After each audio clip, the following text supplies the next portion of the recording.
The last thing Obi-Wan Kenobi felt was heat. It was not the honest heat of a desert noon, nor the clean warmth of a temple sunrise, nor the dry breath of a starship engine after a long journey through hyperspace. It was a violent heat, red and black and screaming, rising from a river of molten fire beneath a sky poisoned by smoke.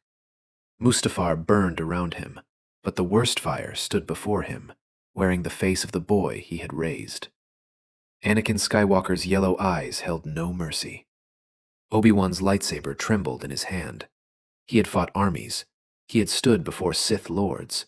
He had watched friends die, and had forced himself to move forward because the galaxy needed Jedi who could still stand. But this was different. This was Anakin, the boy who had laughed too loudly in the temple halls, the boy who had pretended not to care when praised, yet glowed for hours after a kind word. The boy who had once asked him, in a voice small with sleep, whether the stars looked different to people who were free. Now that boy lifted a crimson blade. "You should have helped me," Anakin said. Obi-Wan could barely breathe. "I tried." "No." The word came like a verdict. "You judged me." Then the blade came down. Obi-Wan parried once, twice, and felt his strength fail. Not his body, his heart. Some hidden place in him had been broken long before the final strike. He saw Padme's frightened face. He saw the younglings. He saw the temple burning on Coruscant. He saw clone troopers turning blasters on children who had trusted them. He saw Yoda's grief, Bail Organa's horror, and the long shadow of Sidious spreading across the Republic like a disease. Anakin's saber pierced him. Pain bloomed white.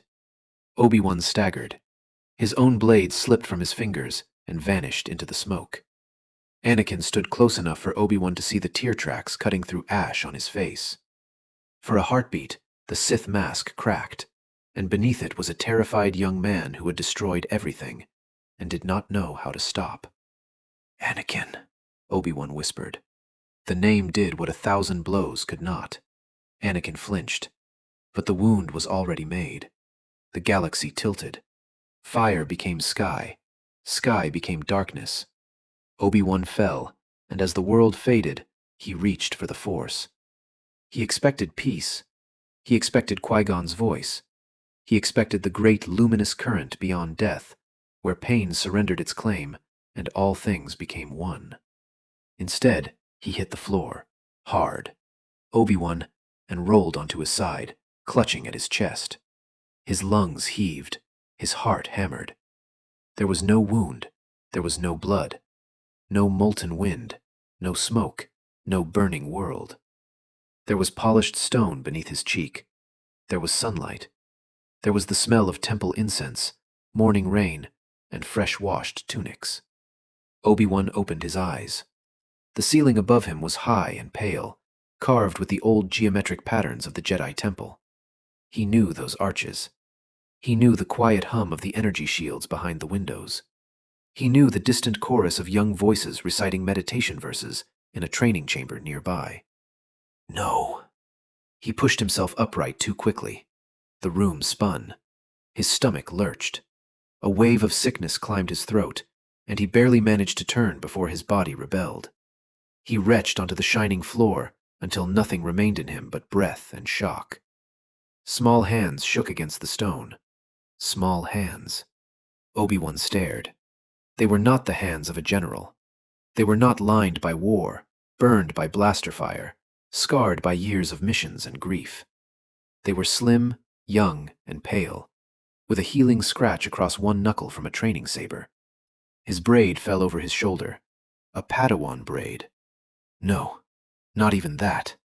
The tie was not the one Qui-Gon had given him.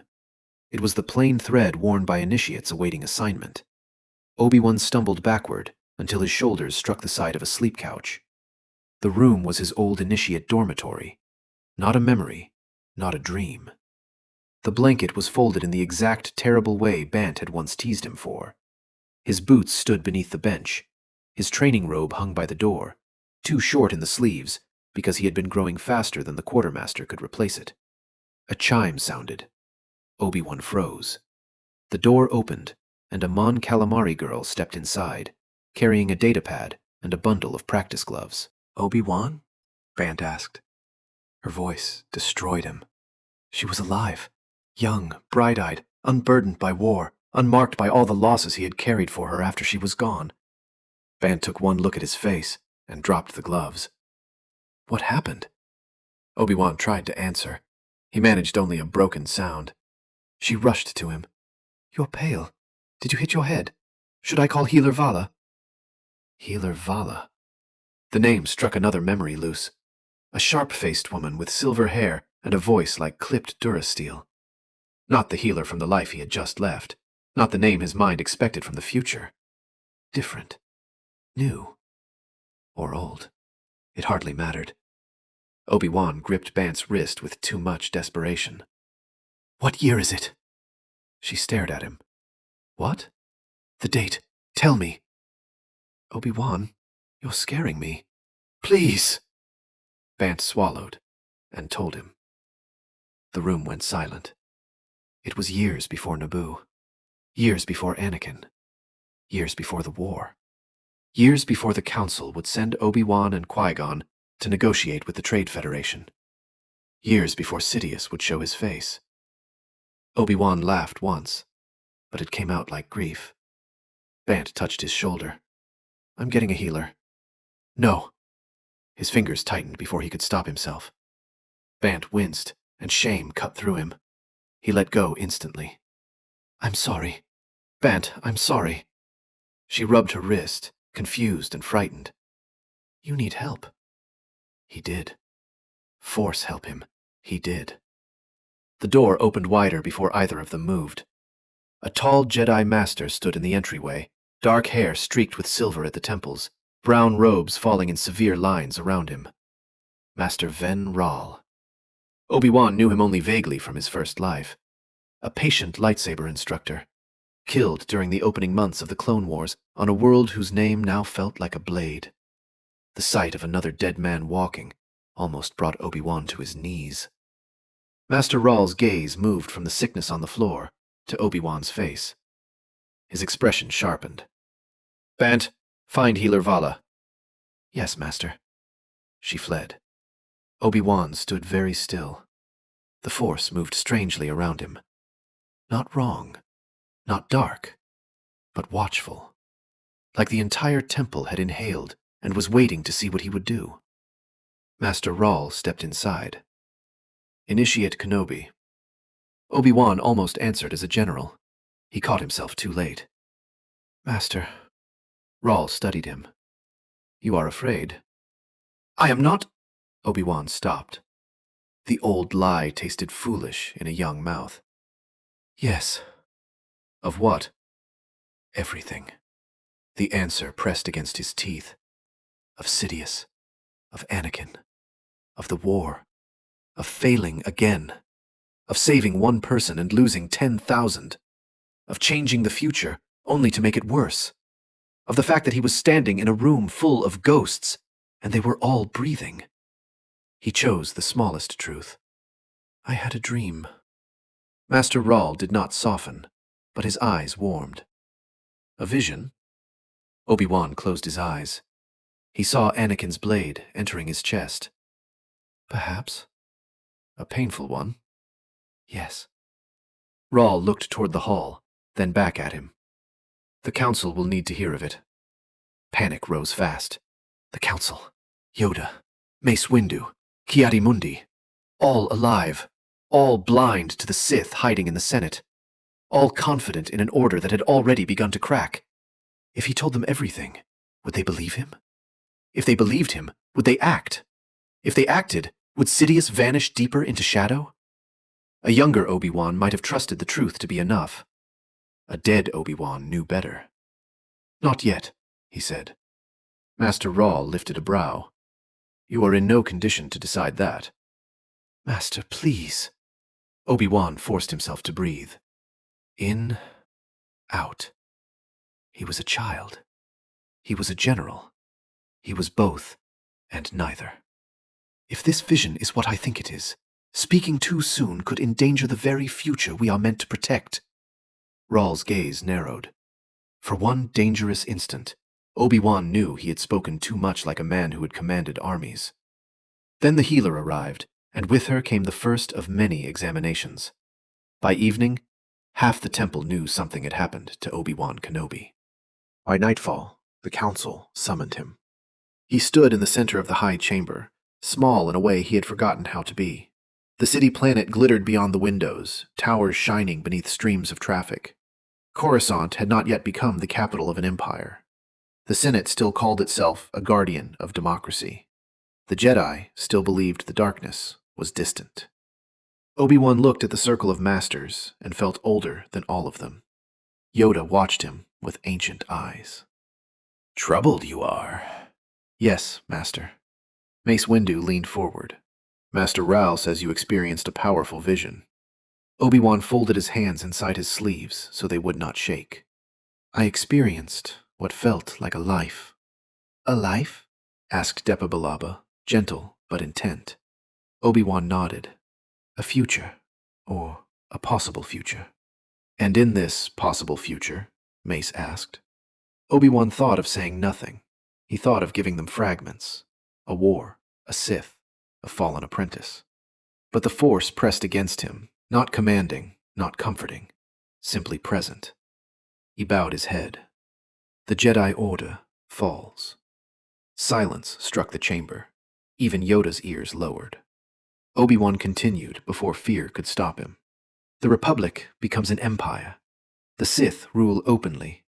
The Temple burns. Most Jedi die. Many are betrayed by soldiers they trusted. Mace stood. "Who leads this empire?" "I do not know the name he uses publicly yet." That was a lie, but a careful one.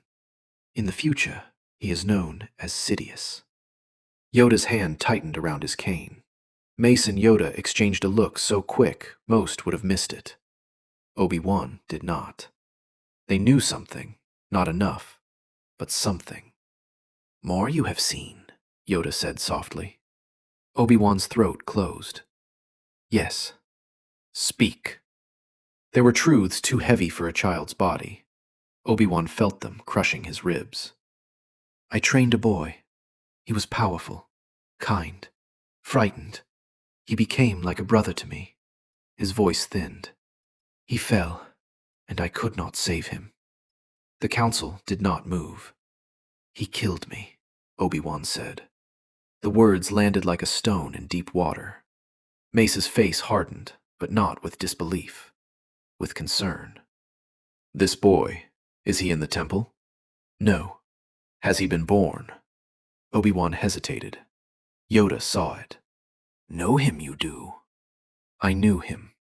"His name?" Mace asked. Obi-Wan saw a sandy-haired child on Tatooine, grease on his cheek, hope in his eyes. If he named Anakin now, they might decide the boy was too dangerous to train. They might refuse to help him.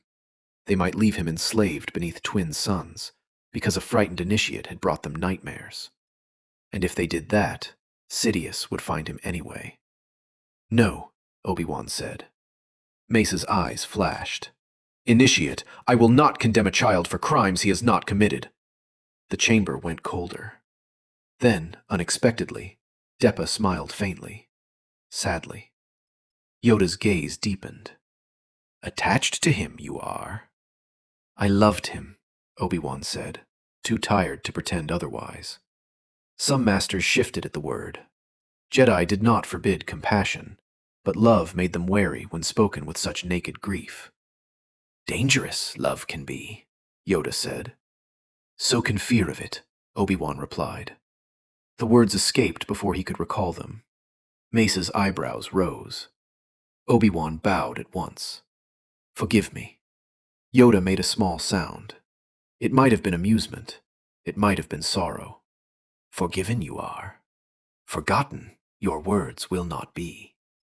The council questioned him until the stars blurred beyond the windows. Obi-Wan gave them enough to act, and not enough to destroy Anakin before he had a chance. He spoke of a Sith hidden in politics, of a coming conflict engineered to weaken the Republic, of a clone army that should not be trusted without deep investigation, of worlds that would become wounds. of a senator from Naboo whose fate would alter the galaxy. He did not speak Padme's name. He did not speak Anakin's. He did speak of Qui-Gon. Master Jin must not die on Naboo, Obi-Wan said. At that, Yoda's eyes closed. Mace looked grim. Why?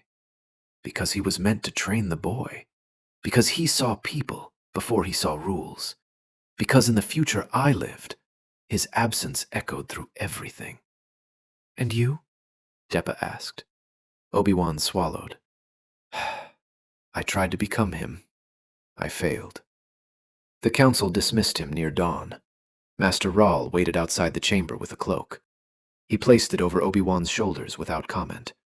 For a moment, Obi-Wan was not a general, not a ghost, not a warning sent backward through time. He was just a tired boy, being cared for by a man who had not yet died. That almost hurt worst of all.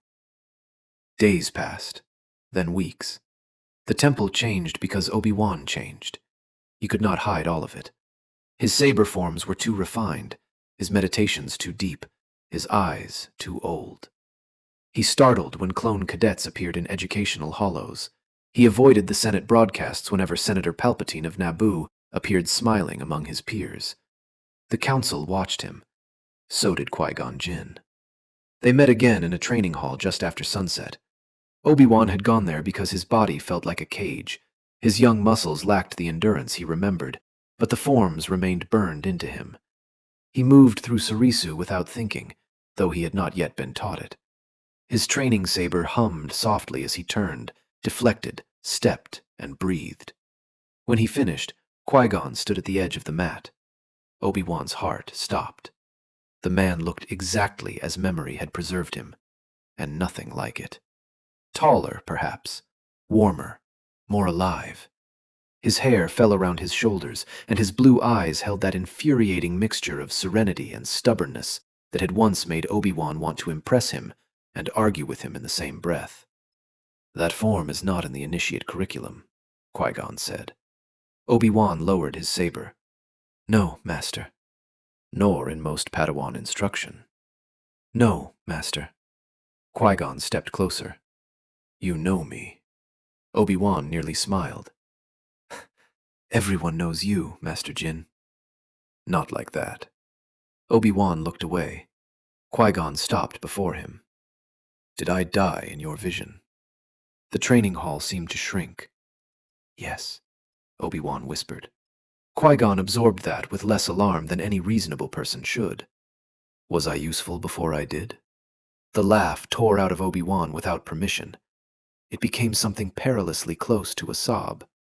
You were always useful. Qui-Gon's expression softened. That sounds exhausting for both of us. And there he was. The man Obi-Wan had mourned so fiercely he had built his entire knighthood around the shape of the absence. The man whose approval he had spent years chasing after it was too late to receive it. The man who had placed Anakin's future into Obi-Wan's trembling hands with his dying breath. Obi-Wan bowed his head. I missed you. Qui-Gon said nothing for a long moment. Then he knelt. The gesture startled Obi-Wan more than anything else could have. Jedi Masters did not kneel before initiates. But Qui-Gon did, bringing his eyes level with Obi-Wan's. I do not know who you are now, Qui-Gon said quietly. Not entirely, but I know grief when I see it. Obi-Wan's control broke. He did not mean to reach for Qui-Gon. He did not mean to clutch at the front of his robe like a child. But Qui-Gon's arms came around him, steady and real, and Obi-Wan held on with all the strength his young body possessed. I'm sorry, he choked. For what? For failing you. For failing him. For all of it. Qui-Gon's hand settled against the back of his head. Then we will begin by not failing each other tonight. It was such a simple thing, such an impossible mercy. Obi-Wan wept. After that, Qui-Gon became the center of the Council's quiet strategy. Not officially. Officially, Obi-Wan remained an initiate under observation, recovering from an unexplained Force event. Officially, Qui-Gon merely took an interest in a promising student with unusual trauma. Officially, Master Rawl continued his instruction, Healer Vala monitored his health, and the Council debated whether prophecy could be prevented without becoming the very tool that shaped it. Unofficially, Qui-Gon listened. Obi-Wan told him more than he told the Council. Not everything at once, not all the blood, but enough. He told him about Naboo. He told him about a queen, brave enough to face occupation, with painted lips and a spine of durasteel. He told him about a desert boy who could build droids out of junk and win races no human child should survive. He told him about a Sith with a red blade and a crown of horns. He told him about a senator whose kindness felt too perfect. At Palpatine's name, Qui-Gon's face became very still. "You are certain?" "No," Obi-Wan said. "I am certain of the future I lived. I am not certain this one will remain the same. That is an important difference. It is the only hope I have." The Council did not move against Palpatine immediately. Obi-Wan hated that, but he understood. Sidious had hidden for decades. If they accused a senator without proof, they would hand him sympathy, power, and warning. Instead, Mace Windu began reviewing Senate security reports. Yoda sent trusted shadows into old Sith ruins. Depa Billaba quietly investigated financial movements tied to corporations no one had questioned closely enough. And Qui-Gon prepared for Naboo. When the summons finally came, it came earlier than Obi-Wan remembered. A trade dispute, a blockade, a queen in danger.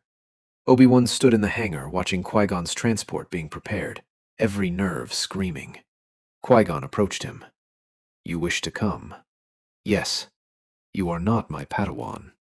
"Not yet," Obi-Wan said, then winced at himself. Qui-Gon's mouth twitched. "Confident." "Terrified." "That is more honest." "The Sith will be there." "Perhaps." "He killed you." "In another life." Obi-Wan looked up at him. "I cannot watch it happen again." Qui-Gon crouched slightly, not quite kneeling this time. "Obi-Wan, listen to me. If you come because the Force guides you, I will argue before the Council until Master Windu throws me out of the chamber. If you come because you are afraid to lose me, you will carry that fear into every choice." Obi-Wan's hands curled into fists. "How do I know the difference?" Qui-Gon's gaze softened. "You breathe until the answer stops shouting." So Obi-Wan breathed. Beneath the noise of the hangar, beneath the memory of Mustafar, beneath the desperate need to grab Qui-Gon's sleeve and refuse to let him board, there was something quieter. A desert wind, a child's laugh, a door opening. "I need to go," Obi-Wan said. "Not to save you, to find him first." Qui-Gon studied him. Then he turned toward the transport. "Come along, then." The mission to Naboo began differently. That alone nearly undid Obi-Wan.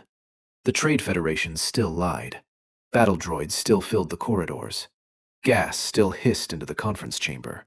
But Qui-Gon moved before the trap fully closed, and Obi-Wan moved with him, smaller and faster than he remembered being, guided by knowledge that felt like cheating and survival at once. They reached the Queen. Padme Amidala looked younger than Obi-Wan's grief remembered. Regal, painted, impossible to read. He bowed before her and felt the echo of another Padme, lying on a landing platform, begging Anakin to stop. He had to look away. The escape from Naboo still led them to Tatooine. The Force had a cruel sense of poetry. The suns were setting when Obi-Wan first saw Anakin Skywalker again. The boy ran across a dusty market street, carrying a broken power coupling, nearly as large as his torso. His hair was sun-bleached, his tunic was patched.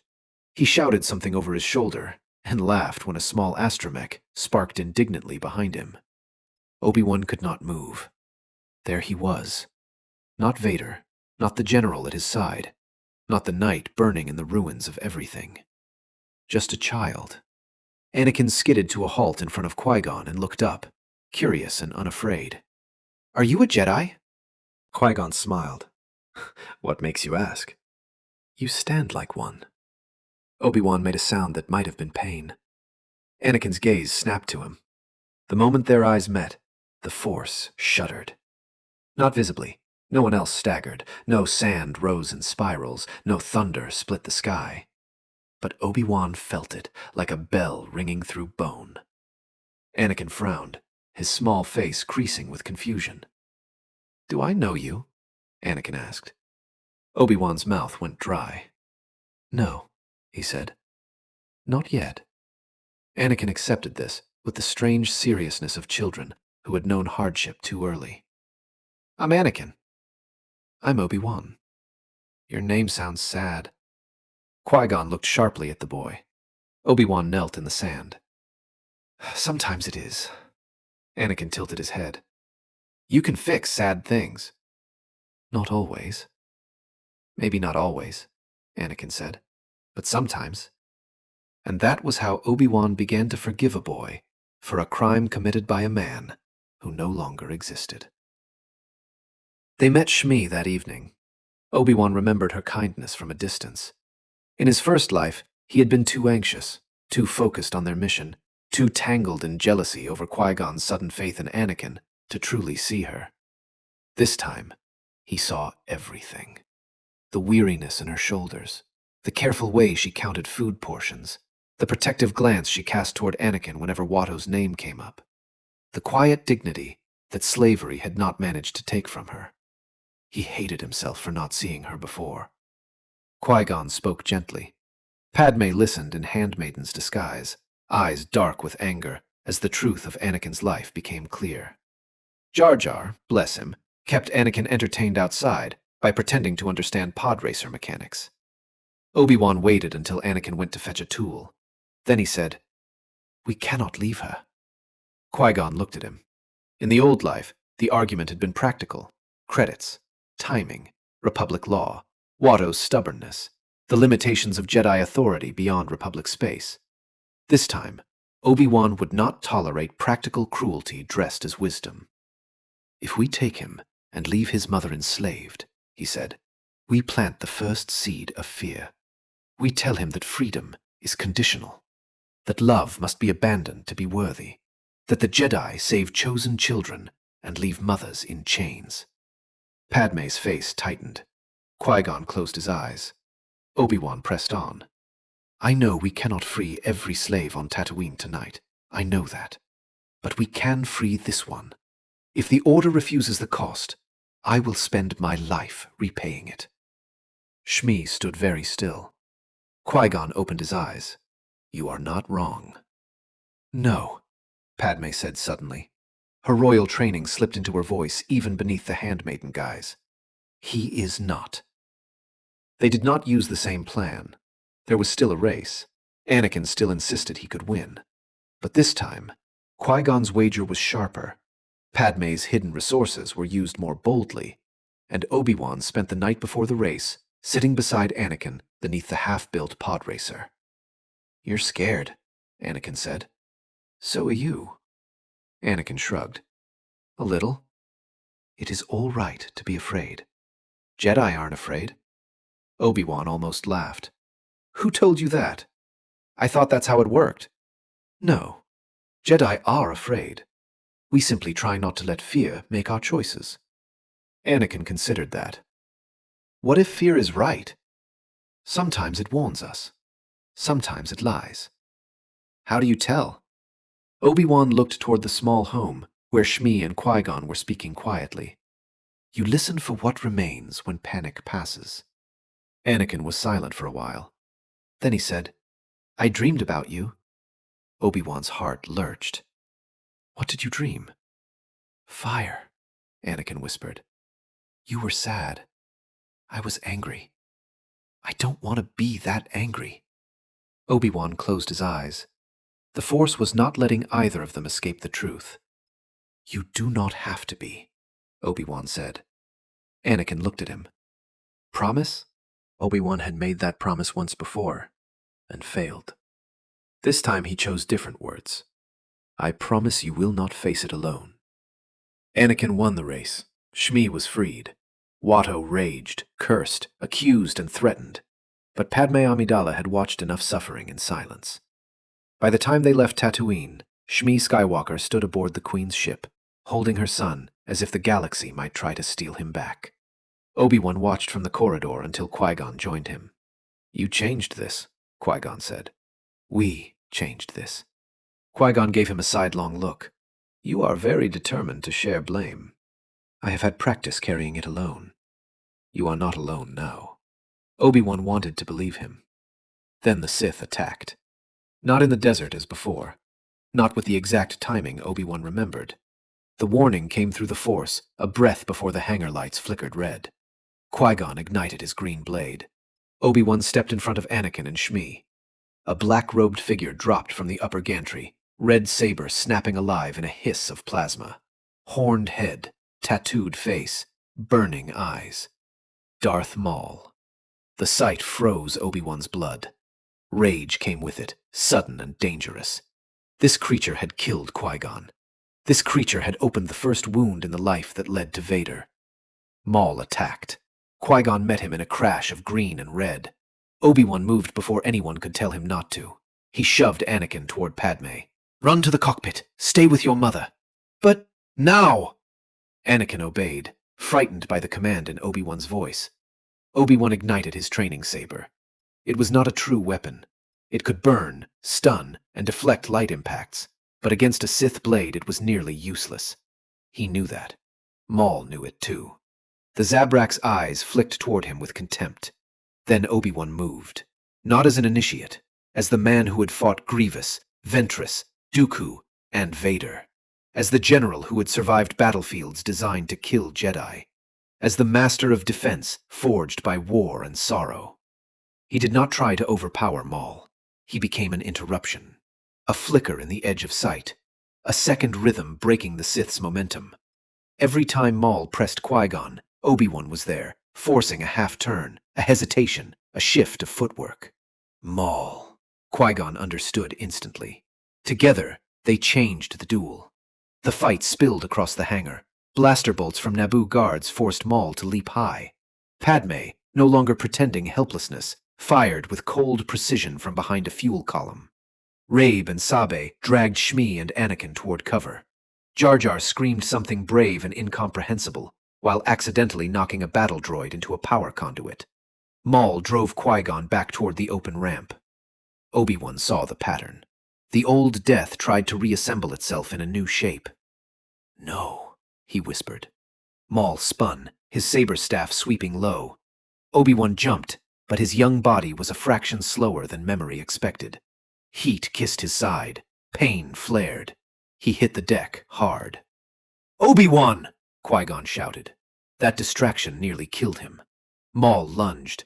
Obi-Wan flung his training saber, not at Maul, but at the ramp controls. The ramp jerked beneath Maul's feet. The Sith stumbled for less than a heartbeat. It was enough. Qui-Gon's blade cut through one side of the saber staff. Padme fired. The bolt struck Maul's shoulder. He roared and vanished backward into smoke from a ruptured line, wounded but alive. The ship lifted moments later. Qui-Gon knelt beside Obi-Wan, pressing a hand to the burn at his side. "Reckless child. Obi-Wan, you have no idea." Anakin hovered nearby, pale and shaking. "Is he going to die?" "No," Qui-Gon said firmly. Obi-Wan looked at Anakin. "Still here." The boy's chin trembled. Shmi wrapped an arm around him. Obi-Wan understood then that saving the future would not be a single victory. It would be this, again and again. 1,000 small changes. 1,000 moments where someone stayed, someone listened, someone refused to let fear become destiny. When they reached Coruscant, the council was waiting. Everything happened faster after that. The Sith had revealed himself too openly to dismiss. Padme returned to Naboo with a stronger Jedi escort and a private warning about Senator Palpatine that left her white-faced and furious. Shmi was placed under the protection of trusted Temple allies, while her legal status was buried beneath layers of Republic bureaucracy no Sith could easily touch. Anakin was tested, questioned, frightened, impressed, and overwhelmed. The Council still feared his power. Obi-Wan could feel it in the chamber. Anakin stood before them, small, but trying not to look small. Shmi waited outside with Qui-Gon. Obi-Wan stood beside the boy, because he refused to let Anakin face judgment alone. Too old, Ki-Adi-Mundi said. Too attached, another master added. Anakin's shoulders tightened. Obi-Wan felt the first cold thread of old history trying to wind around them. He stepped forward. Masters, may I speak? Mace Windu's expression said he already regretted allowing it. Briefly, Obi-Wan bowed. You fear his attachment to his mother. We fear what attachment may become, Mace said. Then teach him what love is, before someone else teaches him that love is possession. The chamber went still. Obi-Wan continued. Teach him that fear can be spoken. Teach him that grief does not make him unworthy. Teach him that the Jedi do not demand emptiness, but courage. If you reject him for loving his mother, he will learn that the Order sees love as a flaw. And if the Sith find him after that, they will not make the same mistake. Yoda watched him for a long time. Train him yourself, would you? Obi-Wan felt the old vow rise inside him. Qui-Gon's dying request. His own desperate promise. The burden that had crushed them both because he had accepted it before he understood what Anakin needed. No, Obi-Wan said. Anakin looked up sharply. Obi-Wan placed a hand on his shoulder. Not because I would abandon him, because I am not ready. Because in another life, I mistook duty for wisdom and love for enough. He needs Master Jin. The council turned as Qui-Gon entered, Shmi beside him. Mace looked deeply annoyed. You were told to wait outside. Qui-Gon bowed, entirely unrepentant. I sensed the conversation had reached its most interesting point. Shmi's hand rested on Anakin's other shoulder. She did not speak, but her presence changed the room. She was not a theory, not an attachment to be debated. She was a mother, freed from chains, standing among the most powerful Jedi in the Republic, and refusing to be ashamed of loving her son. Yoda's ears lowered thoughtfully. Changed, the path has, he murmured. Yes, Obi-Wan said, but not enough, unless we choose differently. Mace looked from Anakin to Shmi, to Qui-Gon, to Obi-Wan. And what choice do you propose? Qui-Gon answered. I will train Anakin, if he wishes it, and if his mother consents to the life before him. Not as a replacement for what he has lost, but as a guide for what he may become. Anakin looked at Shmi. Shmi knelt, smoothing his hair back.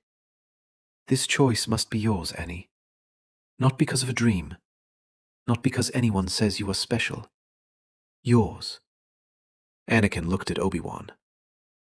Will you be there? Obi-Wan's throat tightened. Yes. Even if I get angry? Especially then. Even if I miss my mom?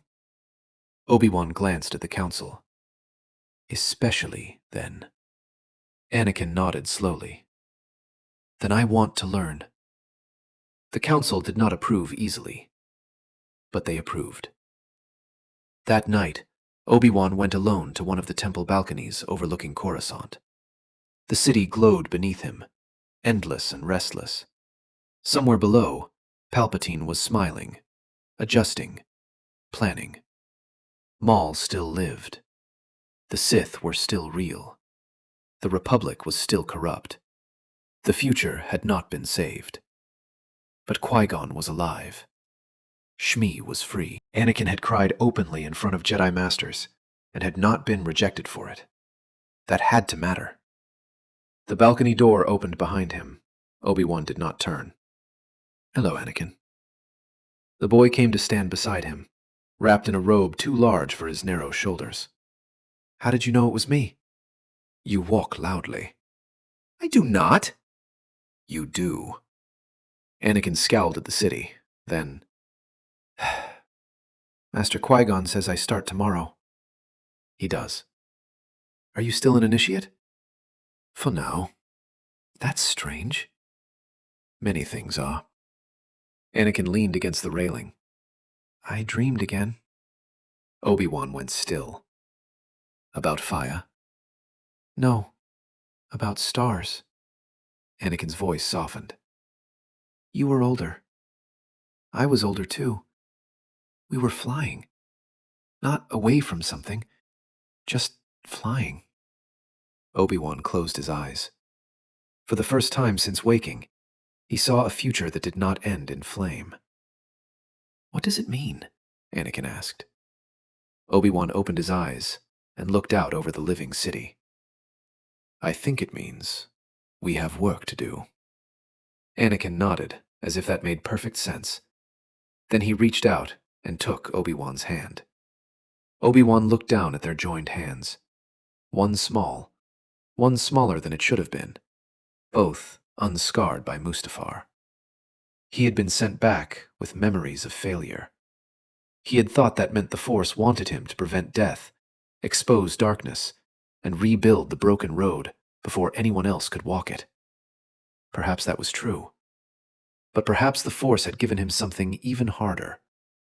Not a weapon, not a warning. A second chance to love without fear. Far below, the lights of Coruscant shimmered like fallen stars. Obi-Wan squeezed Anakin's hand. This time, when darkness came, they would meet it together.